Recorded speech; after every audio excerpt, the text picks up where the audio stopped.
If Inkscape is giving you a runtime error, crashing on launch, or showing an unspecified fatal error, don't worry. In this video, I'll walk you through the safest step-by-step fixes to get Inkscape working again on Windows. We'll cover closing stuck processes, resetting corrupted settings, clearing recent file data, updating graphics drivers, disabling OpenGL, installing missing Visual C++ files, fixing problematic SVG file names, and clearing the extension manager cache. If this tutorial helps, please hit like, subscribe, and stay tuned for more easy software fixes. First, let's make sure Inkscape is completely closed. Press Ctrl, Shift, and Escape to open Task Manager. Look through the running processes and find any instance of Inkscape.exe. If you see it, right-click it and choose End Task.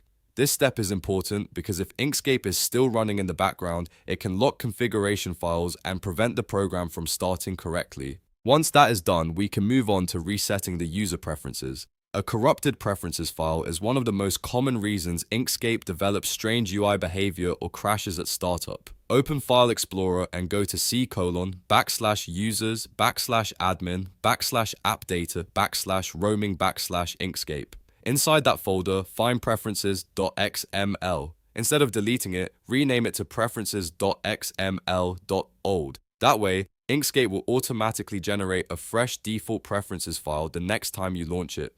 This can instantly fix broken settings, damaged tool layouts, and unstable interface states. Next, we need to clear the recent files list. This is another common source of startup crashes, especially when Inkscape tries to load a bad recent document entry during the splash screen.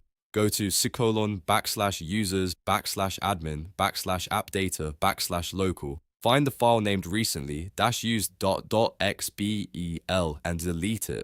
This removes the stored recent file history and gives Inkscape a clean start. Now let's check your graphics drivers. Runtime errors involving rendering components like libsgig or Cairo are often tied to outdated or damaged GPU drivers. Visit the official support website for your graphics card manufacturer, whether that is NVIDIA, AMD, or Intel, and install the latest available driver. If you are given a choice, choose the recommended Game Ready driver or Studio driver, depending on your system. After installing, restart your computer and test Inkscape again. If Inkscape opens but crashes while you are using it, the next step is to disable OpenGL hardware acceleration. Open Inkscape, then go to Edit, Preferences, and Rendering. Look for the Use OpenGL option and uncheck it. OpenGL can improve performance on some systems, but on others it causes instability, black screens, or runtime errors. After changing the setting, close Inkscape and restart it so the new configuration takes effect. Another very important fix is installing the Microsoft Visual C++ Redistributable 2015 to 2022.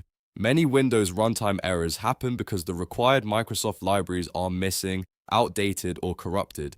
Download both the x86 and x64 versions directly from Microsoft's official website and install them both.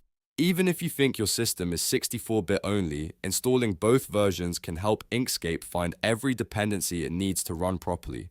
If the crash happens only when opening one specific SVG file, the problem may be the file name itself.